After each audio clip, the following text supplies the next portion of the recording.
Hai, apa kabar semuanya? Semoga kabar Anda baik-baik saja. Terima kasih karena sudah memberikan support dan juga kesetiaan Anda untuk membangun channel Codot Film. Yuk kita lanjutkan alur ceritanya, sambil siapin kopi dan cemilan, setting suara volume full. Gasken. Metode poison dan, mulailah. Dokter peri kecil mengangguk ketika dia mendengarnya. Dia menghirup udara dalam-dalam dan menekan kecemasan di hatinya. Setelah itu, dia duduk bersila di atas altar. Dia menegakkan tubuh bagian atasnya. Leher panjang dan pinggangnya yang sempit membentuk lekukan yang memikat. Xiao Yan juga duduk. Dia mengangkat kepalanya dan melihat cahaya yang tak terhitung jumlahnya yang ditembakkan dari langit. Tangannya dengan lembut membelai udara kosong. Segera, perasaan hangat terpancar dari telapak tangannya. Dia merasakan semacam cahaya murni dan panas di bawah sinar matahari. Tidak buruk, Xiao Yan sedikit memuji. Ini memang tempat yang bagus. Bahkan jika dia tidak melakukan apa-apa, tempat ini akan menyebabkan tubuh racun buruk dokter peri kecil secara alami ditekan. Dengan demikian, mereka akan dapat menghindari situasi di mana tubuh racun yang menyedihkan meledak di tengah jalan, menyebabkan beberapa masalah yang tidak perlu. Mata Xiao yang sedikit bergeser. Setelah itu, mereka berhenti di tablet batu hitam pekat yang diletakkan di altar. Yezong telah menyebutkan bahwa tablet batu ini adalah kunci untuk mengaktifkan altar ini. Tangan Xiao Yan dengan lembut mendorong tablet batu hitam pekat itu. Perasaan panas melonjak dari dalam. Namun, itu tidak menyebabkan Xiao Yan sedikit pun tidak nyaman. Dia menggunakan sedikit kekuatan dan mendorong tablet batu ke samping di tengah suara retakan. Tablet batu perlahan-lahan didorong ke samping dan lubang hitam-hitam seukuran kepala muncul di pandangan Xiao Yan. Kemungkinan ini adalah lubang yang disebutkan Yezong. Berderit-berderit. Saat tablet batu itu disingkirkan, sepertinya itu telah mengaktifkan sesuatu. Dinding batu di sekitar altar perlahan bergerak. Segera, mereka membentuk dinding batu bundar, mengelilingi Xiao Yan dan dokter peri kecil dengan cara yang sangat ketat. Jika dilihat dari luar, orang hanya bisa melihat tembok batu kuno yang menjulang tinggi. Menyusul terbentuknya dinding batu berbentuk melingkar, dinding batu tersebut seakan berangsur-angsur menjadi halus. Jumlah sinar cahaya yang meningkat dipantulkan oleh dinding batu seperti cermin. Akhirnya, mereka berkumpul di lubang di tanah ini. Cahaya terang dan menyilaukan sangat menyilaukan. Meskipun sinar matahari telah berkumpul, tidak sedikit pun bibit api keluar dari lubang di tanah. Karenanya, apa yang disebut sun flame tidak muncul.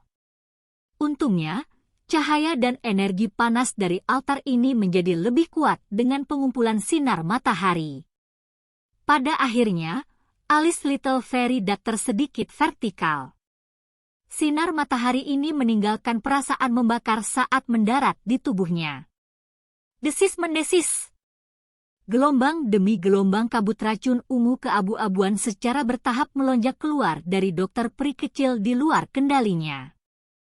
Setelah itu, mereka bertabrakan dengan sinar matahari yang panas di dunia luar dan mengeluarkan suara mendesis. Tidak perlu panik. Xiao Yan menghiburnya dan tersenyum ketika dia melihat ke arah dokter peri kecil, yang tangannya terkepal. Dia melambaikan tangannya dan kristal yang dipenuhi dengan energi liar dan kekerasan muncul di depannya.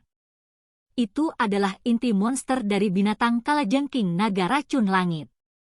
Xiao Yan membalik tangannya setelah mengeluarkan monster core. Sebuah kotak giok muncul di dalamnya. Kotak giok itu berwarna putih salju. Ada sedikit udara dingin merembes keluar darinya. Warna hijau giok serta zat lengket yang masih bergoyang muncul di mata Xiao Yan. Air liur transformasi tubuh bodhisattva. Xiao Yan telah menghabiskan banyak usaha untuk mendapatkan harta karun unik ini. itu adalah salah satu bahan utama untuk apa yang disebut metode Poisson dan dikabarkan bahwa air liur transformasi tubuh bodhisattva ini dapat merasakan hati bodhisattva. Namun, sejak saya mengetahuinya, benda ini tidak memberi saya petunjuk sedikit pun. Xiaoyan melihat air liur transformasi tubuh bodhisattva di kotak giok dan tanpa daya menggelengkan kepalanya. Setelah itu, matanya mendarat di dokter peri kecil di depannya sambil melanjutkan dengan suara serius, "Saya akan menggunakan 3 jenis api surgawi untuk memaksa ki racun dalam tubuh Anda ke tempat tertentu. Prosesnya akan sangat menyakitkan. Anda harus menanggungnya. Jika kita bahkan tidak dapat maju melewati langkah ini, langkah yang tersisa tidak dapat dimulai." Dokter peri kecil mengatupkan gigi peraknya saat dia melihat ekspresi serius Xiaoyan. Dia dengan lembut mengangguk. Dia tahu bahwa Xiaoyan telah menghabiskan beberapa tahun upaya untuk membantunya menyelesaikan tubuh racun yang menyedihkan ini. Sekarang setelah semuanya siap, dia pasti akan bertahan terlepas dari betapa menyakitkan itu akan terjadi. Kalau tidak, bagaimana dia bisa layak atas usaha yang dilakukan orang di depannya ini selama bertahun-tahun?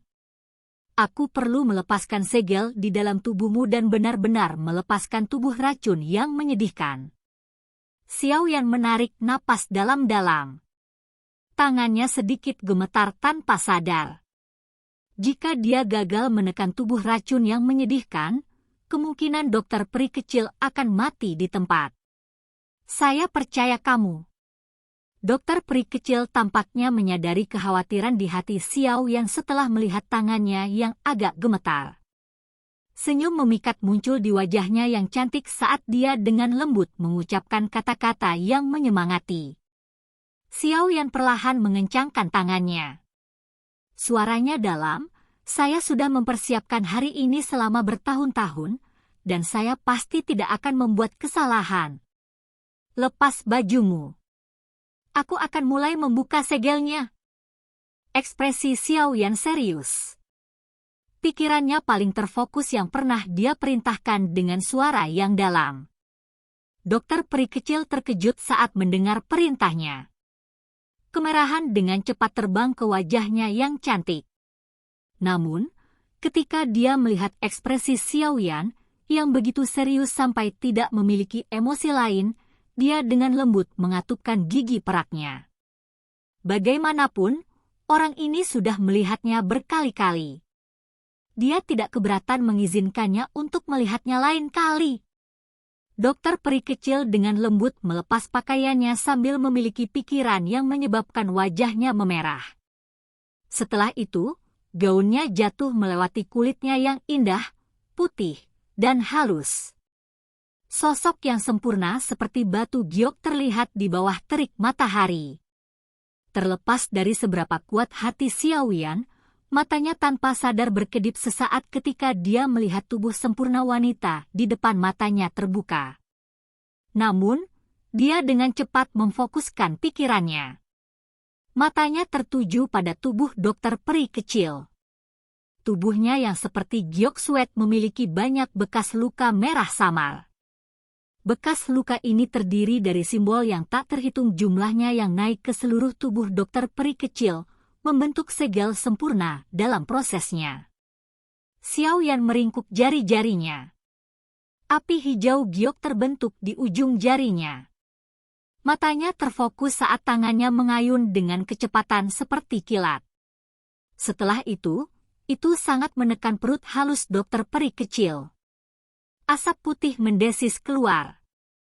Bekas luka merah samar yang menyebar ke seluruh tubuhnya perlahan mulai bergoyang di bawah jarinya. Bekas luka itu segera memucat. Gelombang demi gelombang kabut racun keabu-abuan yang menakutkan meletus dari tubuh dokter peri kecil setelah simbol ini dengan cepat memucat. Mata ungu keabu-abuannya perlahan berubah menjadi abu-abu murni. Warna keabu-abuan semacam ini mengandung aroma kematian. Itu bahkan tanpa sedikit pun kehidupan. Sekilas, seseorang akan merasakan perasaan berkibar yang sepertinya telah menyebar dari dalam jiwa mereka. Ketika tubuh racun yang menyedihkan benar-benar meletus, warna keabu-abuan semacam ini akan dengan cepat melahap semua kekuatan kehidupan milik pemiliknya. Kemerahan cerah di wajah dokter peri kecil dengan cepat menghilang mengikuti penyebaran kabut racun berwarna keabu-abuan ini. Wajah aslinya yang lembut perlahan menjadi tanpa ekspresi. Namun, rasa sakit dan pergulatan yang samar-samar merembes dari antara kedua alisnya menunjukkan bahwa dia menahan serangan balik dari tubuh racun yang menyedihkan. Mereka berdua terdesak waktu. Sebuah pikiran terlintas di benak Xiao Yan saat nyala api hijau giok diludahi dari mulutnya. Cincin hitam pekat di jarinya berangsur-angsur bergetar. Api berwarna putih pekat perlahan melengkung dan naik. Xiao Yan meraih kumpulan api putih pekat ini. Dia memasukkannya ke dalam nyala hijau gioknya. Ketiga jenis api itu mengalami perubahan drastis saat mereka melakukan kontak. Namun, Xiao Yan sudah menguasai perubahan semacam ini. Dia menghabiskan beberapa saat sebelum dia benar-benar menggabungkan ketiga jenis api itu. Ciptaan terakhir dari penggabungan tiga jenis api surgawi adalah api putih hijau murni. Itu perlahan naik sementara gelombang kekuatan penghancur perlahan menyebar darinya. Xiao Yan ragu-ragu sejenak setelah berhasil menggabungkan tiga jenis api surgawi. Dia melirik kabut racun abu-abu yang melonjak keluar dari tubuh dokter peri kecil di depannya. Dia kemudian menghirup udara dalam-dalam. Dia melambaikan tangannya dan nyala api hijau putih melonjak. Itu meluas dan dibundel di sekitar tubuh Little Fairy Doctor. Desis, desis, desis, desis. Nyala api baru saja menutupi dokter peri kecil ketika gas racun padat berwarna abu-abu di sekitar tubuhnya mengeluarkan suara mendesis yang intens, seolah-olah telah bertemu dengan musuh bebuyutannya. Setelah itu, ia mundur dengan kecepatan seperti kilat, melarikan diri kembali ke tubuh dokter peri kecil. Ci! Mata ungu keabu-abuan dokter peri kecil segera berubah menjadi warna abu-abu murni ketika gas racun memasuki tubuhnya. Aura mematikan terpancar dari dirinya. Tubuh Little Fairy Doctor bergerak dan keluar dari altar ini. Namun, Xiao Yan sudah siap untuk ini. Tubuh Little Fairy Doctor baru saja bergerak ketika dia tiba-tiba berdiri. Tangannya ditutupi oleh api hijau putih saat menekan ke bahu dokter peri kecil, dengan kasar menahannya dalam prosesnya. Mengumpulkan! Segel yang dibentuk oleh tangan Xiao yang berubah saat dia berteriak dengan marah. Api hijau putih berubah menjadi bibit api kecil yang tak terhitung jumlahnya setelah teriakan terdengar. Mereka menembus kulit dokter peri kecil dan memasuki tubuhnya. Akhirnya, mereka dengan liar mengejar gas racun berwarna abu-abu. Bibit api hijau putih dari segala arah menutupi setiap sudut tubuh dokter peri kecil. Untungnya, kekuatan Xiao Yan saat ini jauh lebih kuat dari sebelumnya. Kalau tidak, kemungkinan besar dia akan kesulitan mengendalikan begitu banyak bibit api. Gas racun abu-abu yang meresap mulai dengan cepat menyebar setelah dikejar oleh bibit api. Selain itu, di bawah kendali pikiran Xiao Yan, semua gas beracun berkumpul di perut bagian bawah dokter peri kecil. His desis desis desis desis desis. Sedikit suara terus-menerus dipancarkan dari tubuh dokter peri kecil. Gelombang demi gelombang gas racun berwarna abu-abu dengan tergesa-gesa melarikan diri dari gabungan kekuatan dari tiga api surgawi. Akhirnya gas itu dikejar ke perut bagian bawah. Semua api hijau putih berkumpul di tempat ini. Mereka berubah menjadi lingkaran api yang menjebak gas beracun di dalamnya. Gas racun yang sangat besar dan kuat, yang dipenuhi dengan aura mematikan, berkumpul di perut bagian bawah dokter peri kecil. Sekilas, itu tampak seperti pusaran. Bagian dalam pusaran itu adalah dunia yang mematikan. Bahkan seorang elit Douzun tidak akan berani dengan mudah menghadapi gas beracun yang menakutkan secara langsung. Jika Xiao Yan tidak mengandalkan kekuatan 3 jenis api surgawi, dia akan terkikis oleh jenis gas racun ini menjadi tidak ada hanya dengan kontak pertama. Bahkan tidak perlu berbicara tentang mengusirnya. Mengumpulkan gas beracun, menggantinya dengan Monster Core, dan menggunakan air liur transformasi tubuh Bodhisattva untuk. Xiao Yan dengan lembut menghela nafas setelah merasakan gas racun yang berkumpul. Dia tiba-tiba meraih inti rakasa kristal naga racun naga kalajengking binatang, dan dia meletakkannya di perut bagian bawah dokter peri kecil. Kristal itu baru saja melakukan kontak dengan kulit dokter peri kecil ketika dia secara aneh memancarkan cahaya yang tidak biasa. Setelah itu, kristal itu perlahan menyatu dengan kulitnya. Inti monster itu secara aneh ditelan oleh kulit dokter peri kecil, segera memasuki pusaran gas beracun abu-abu. Setelah itu, ia bertahan di tengah pusaran. Ekspresi Xiao Yan menjadi lebih serius setelah berhasil memasukkan Monster Core. Matanya mengarah ke kotak giok di sampingnya, tempat air liur transformasi tubuh Bodhisattva berada. Langkah selanjutnya adalah yang paling penting. Silakan lanjutkan. Oke guys, jangan lupa like, comment, share, and subscribe di channel Codot Film. See you next video, peace out and bye-bye.